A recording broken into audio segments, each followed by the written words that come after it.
right, we're on the air. Hi, Carol. Thanks. How are you doing? You feeling better? The roof, tree limb came down on your roof, poked a hole in your house. Yeah, that's it. God, that's fun. I got to say, Carol, I still like the thunderstorms. We still need them. We still get people coming in the store complaining about the rain. And I'm like, are you? It was only 2 years ago that we had a horrible drought. You know? It's like, what's going on? So, anyway. I just keep saying it's filling the reservoir. It's filling the reservoir. That's my. I'm going to say that. That'll be my new phrase. We have a great guest for you on the phones tonight, monkeys. You're watching Monkey Time, live weekly call-in on Raleigh Cable Access TV. My name's Todd. You'll be able to call in later on during the show. But we have a guest. Kirk, are you there? Yes, yes, I am, Todd. Oh, it's a pleasure to have you on. It's always great chatting with you. Oh, well, I've been following you online for a while, and Kirk Ross is a local journalist. You used to write for the Chapel Hill News, right? I wrote for both the news and the NNO for a while, yeah. And you blog at exileonjonesstreet.com. Yep. Which, yep. by the way, is the best name for a blog in North Carolina. That's just perfect. You know, it's the name of Steve Earle's publishing company, too. Really? Yeah, Oh. and I've really been torn. I like the guy, and I keep feeling like maybe I should give him the domain. But it's too good. No, it's too good for North Carolina. We need it more than Steve Earle needs it. He's had a tough life, I know, but he's kicked all that stuff. He's doing fine. We need it in North Carolina. Yep, all right. So Kirk Ross is a local journalist. You also write for the NC Coastal Federation site? Yeah, they recognizing that there's a kind of a media desert out in eastern North Carolina, lots of places, similar to the concept of food deserts. They set up a news service and hired some, old reporter types like me and Wade Rollins from the NNO and some Virginia Pilot people. And I do I've been writing a weekly update on the legislature for them during the short session here. That must be so inspirational for you to follow the legislature closely in North Carolina this year. Oh, it's a nonstop laugh riot. You were the one who broke the sea level story when the state legislature actually vetoed science on the rise, predicting the rise of sea level. I got a copy of this what's called a PCS, a proposed committee substitute for a bill that passed last year, and it had some new language in it. And it was just stunning when you read it, and so I just wrote. I've been writing kind of a very wonky column for the Coastal Federation, and so I just sort of put it out there. And about a week and a half later, the Wilmington paper picked up on it, and as the bill started getting circulated. They actually canceled the committee hearing on it to go back and rework it before, once that story broke. It was just one of those things where it was about to be kind of pushed through in a committee on a Thursday, and we got the story out on a Tuesday, and it just I think it helped put the brakes on it. I felt pretty good about that. And then, of course, it devolved into this crazy story of, With Stephen Colbert jumping in and everything. He actually got the facts pretty straight. I mean, it's policy stuff. It's not as, as outlandish as people made it out to be. It's pretty stunning in terms of how the legislature is dealing with science. But it was a lot more nuanced story than I think a lot of people realize. Okay, well, that's just to give you some background on who this guy is that we're talking to. Thanks, Kirk. Appreciate you coming on and joining us. You've been doing a lot of stuff at Exile on Jones Street about fracking lately. Right. And you mentioned in your most recent post, you mentioned talking about some of the big currents that drive fracking nationwide. and as well as some specific cases in places like Michigan that are happening. What can you, if you were talking to a relative newcomer to North Carolina who just heard that the fracking bill passed, can I ask you to explain to them what's next for fracking in North Carolina? What are the next steps? Well, this is a big economic story and a big energy story, and it has to be looked at in terms of the overall market. The biggest factor right now is the price of natural gas. Is way down. Which is way down. So, we're talking before North Carolina, because there's almost no infrastructure for it. Before it's cost effective to go in and really build the heck out of a fracking region and do all the literal groundwork and build the infrastructure and lay the pipes, there's got to be enough gas in the ground for it to be worth it. The price of gas has to work for it. And, I'm not sure that the risk and return, says we're going to have fracking in North Carolina.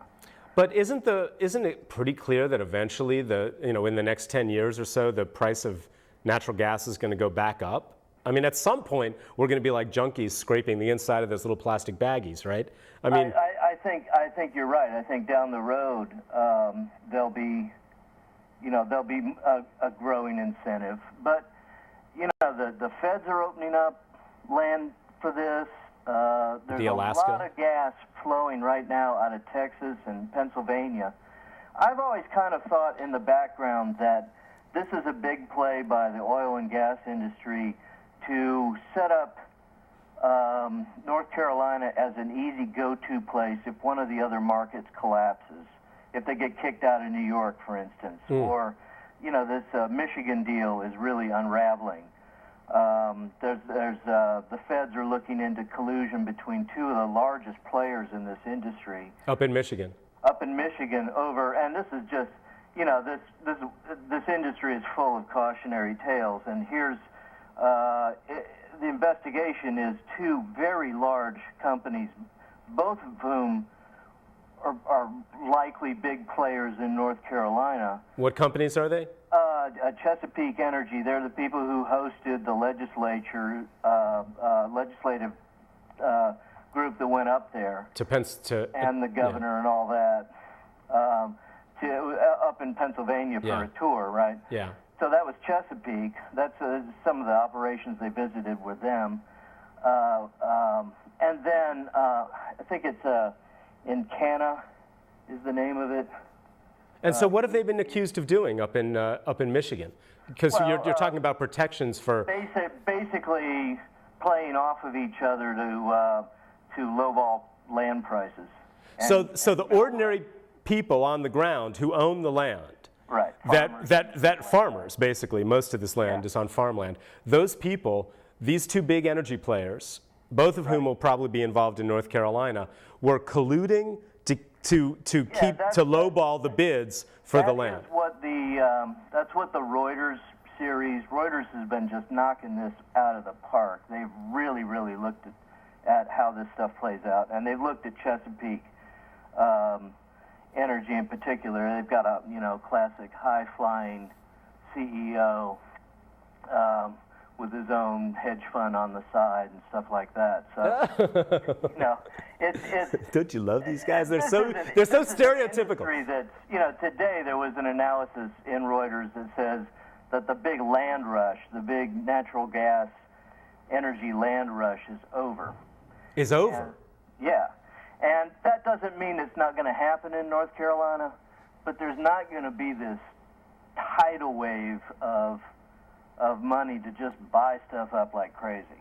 So we have a little bit of breathing room is what you're saying. I think we do, and I'm not going to be one of those people that says we have enough breathing room to make sure it's done right, because done right, if it happens in North Carolina, it's not going to happen on a small scale. You're going to drive to, down through Lee and Chatham County, and you're going to go, wow, you know. They're going to be huge operations here, you're saying. Right, and it's going to be a lot of trucks and a lot of noise and a lot of work if it happens.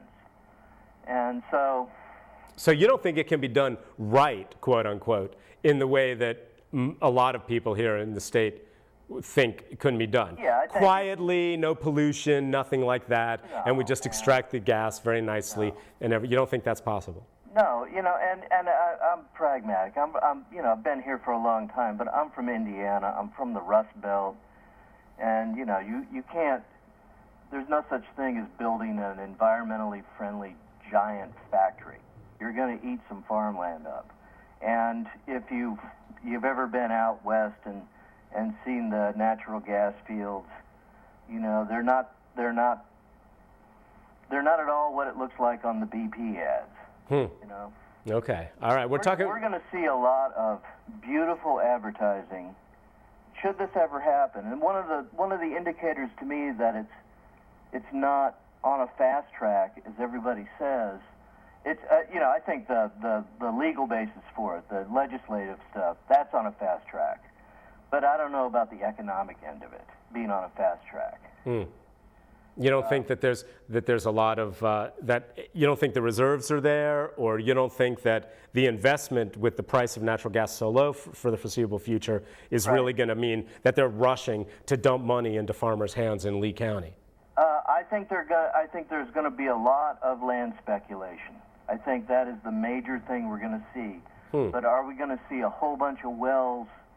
You know, if they just okay this thing. You know, the legislature could go back in. There's moratorium on it right now, right? They still have to make the final approval. But the legislature could just go back in and just say, let's start. But they're not going to do it if there's, well, I mean, they could do that. But the industry is who's going to actually start putting holes in the ground. And if it's not price of natural gas, the fact that there are other fields that are cranking right now. And bigger than ours, right? Yeah, a lot bigger. Yeah, a lot bigger. We have a relatively small projected yield here. Yeah, and so you know, I'm from Indiana, and I'm from northern Indiana.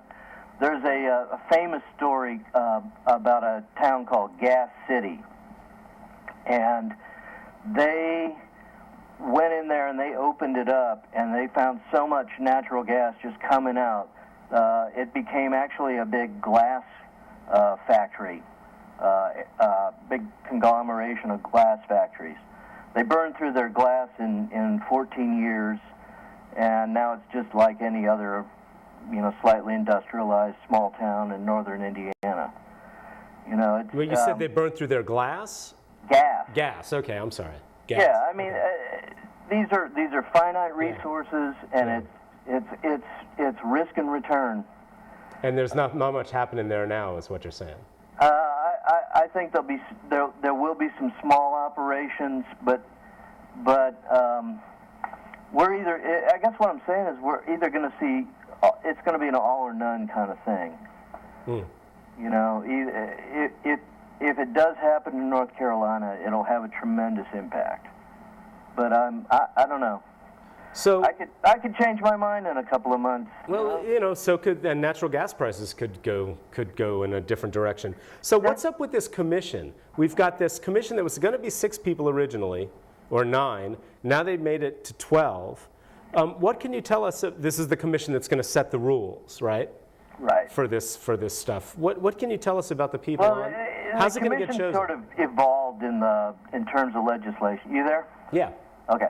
It kind of evolved over the course of the short session. Last year they passed a bill 720, Senate Bill 720 or 709. I'm sorry, and they set up a thing called the Oil and Gas Board to oversee this. This session they modified that with Senate Bill 820, which is the fracking bill, and set up. They kind of beefed up the State Mining Commission and added energy to its umbrella. And so that's the board that's going to have, they're the ones who are going to be approving the rules and regulations, monitoring the industry. They're going to be like the Utility Commission. A lot of people are familiar with the Duke stuff right now. It's in the news. They're sort of they are to the oil and gas industry and the mining industry what the Utility Commissions is to the electric industry. So they will decide rules and regulations. They'll decide on permitting. Well, who's on it? Well, right. The initial members, of course, were all mining people. Yeah. Yeah. And so they're sort of what you might imagine, people who are connected, either lobbyists that are connected to the mining industry or people who operate mining companies around the state. So now, WRAL just came out with this story. There's a bill that's passed at the end of every session called the Boards and Commissions Bill, or the Appointments Bill in this case. And it has a list of everybody who the Speaker and the President Pro Tem of the Senate appoint to various boards.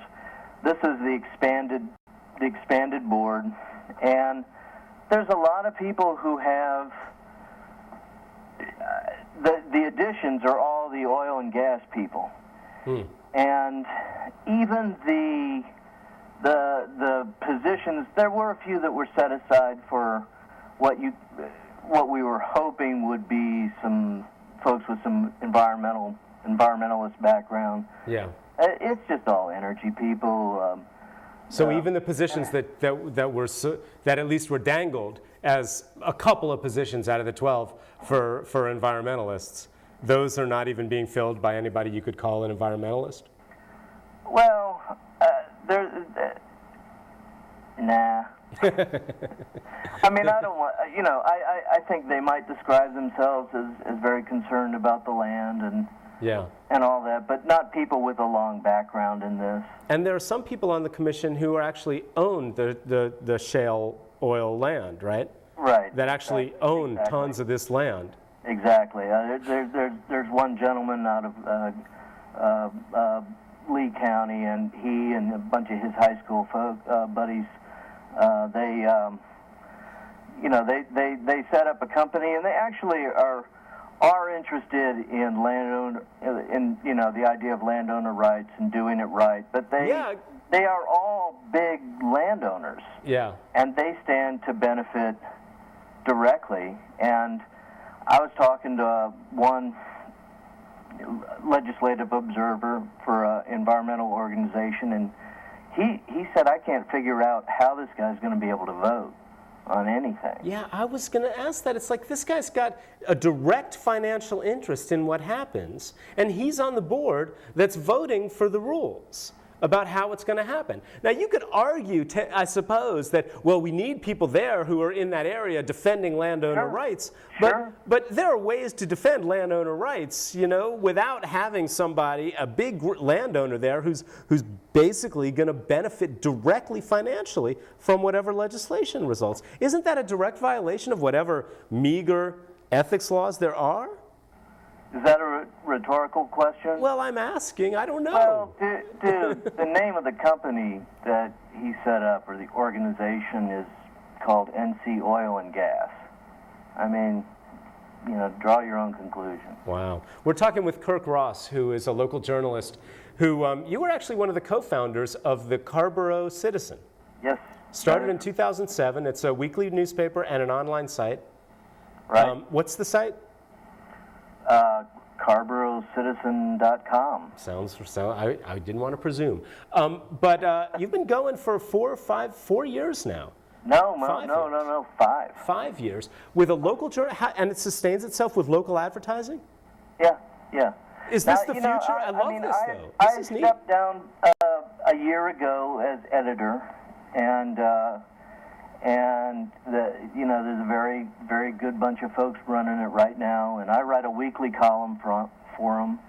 I wanted to get into just doing journalism and get out of.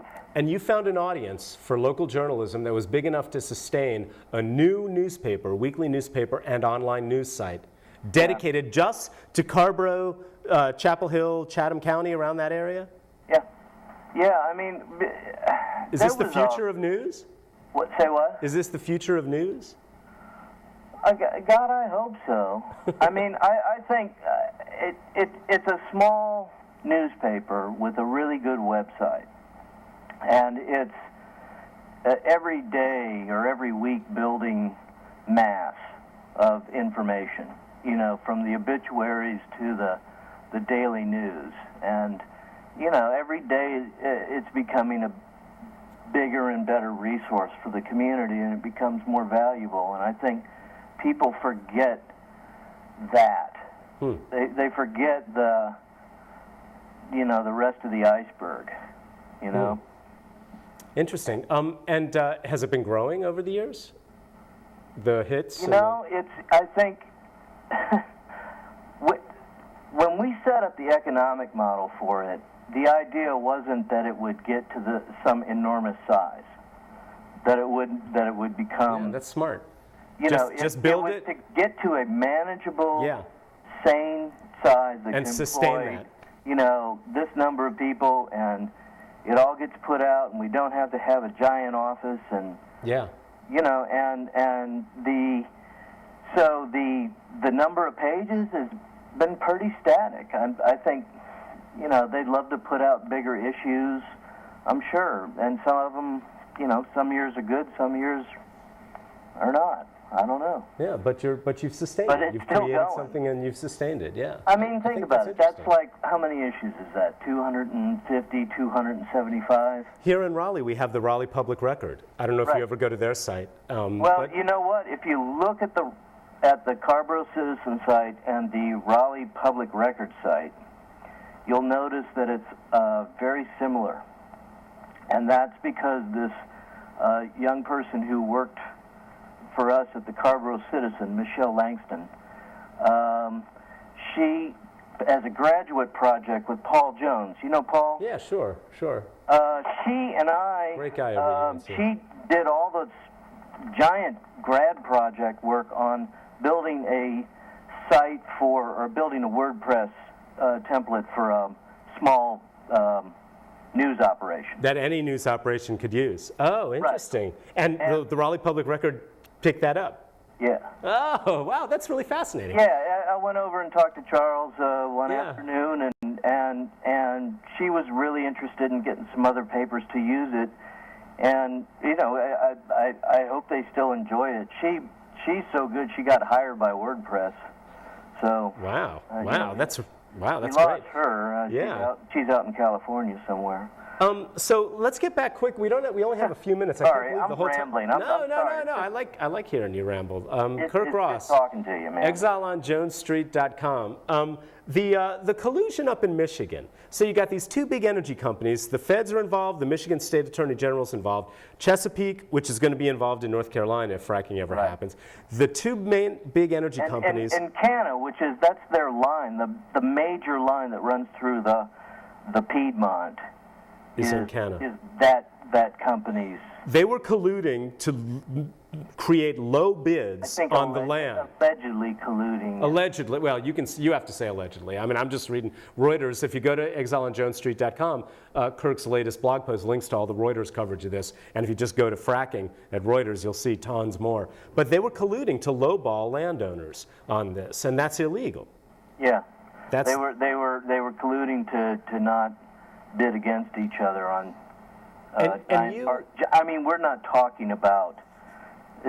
Are you looking at the article? What's the acreage we're talking about? We're not talking about little chunks of land here. We're talking about, you know, a huge piece of Michigan. Yeah. And they were colluding to lowball. Now, you were saying that this is not just, a lot of times when you get these stories about how farmers in small counties were being handed horrible contracts and didn't know any better, right? Right. The defense from the industry is, well, that's just a couple of bad actors. You know, we can work that out. But you make a point that that's not the case. No, these are not fly-by-night companies. These are the major players, and this is their business practice, or at least that's what was going down in Michigan. And and we'll see what the charges say. Yeah, there was an interesting article at the Reuters site that you link that talked about one person who was caught in the middle between the two companies and his experience as he slowly began to realize that these two companies were screwing him by colluding. Well, right now and Raffi. This is what we can see here. Raffi USA. We only have about a minute and a half, Kirk. Go ahead. What, did I take up your whole show? No, I love it. Go ahead. Raffi's been doing some great work on this. And Raffi. Raffi, Rural Advancement Fund International. They're out of Pittsburgh. Send me a link and I'll post it to my Twitter page. All right, they've been doing a great job on this, and keep an eye out. One of them should have been on this Energy and Mining Board. Dang it. Oh. Yeah. But they've been following. Right now, there's a bunch of land deals that went down last year that haven't been officially recorded yet, like mineral rights. In North Carolina. In North Carolina. We only have about 30 seconds left, but I have nothing to add. No, that's good. So if we go to the Raffi site, they have a lot of information about these land deals. Yeah. And they're sketchy in some way. They're sketchy. Well, there haven't been. We don't know. Because they haven't been recorded. They haven't been officially recorded yet. Wow. Well, Kirk Ross from exileonjonesstreet.com. Visit his site and nccoast.org as well. You write a weekly column for them. Yeah. Okay. All right. Thank you. Thank you for joining us, Kirk. All right. Take care of yourself, brother. Yeah, we'll stay in touch. Oh, okay. Bye. Bye. Take care of each other.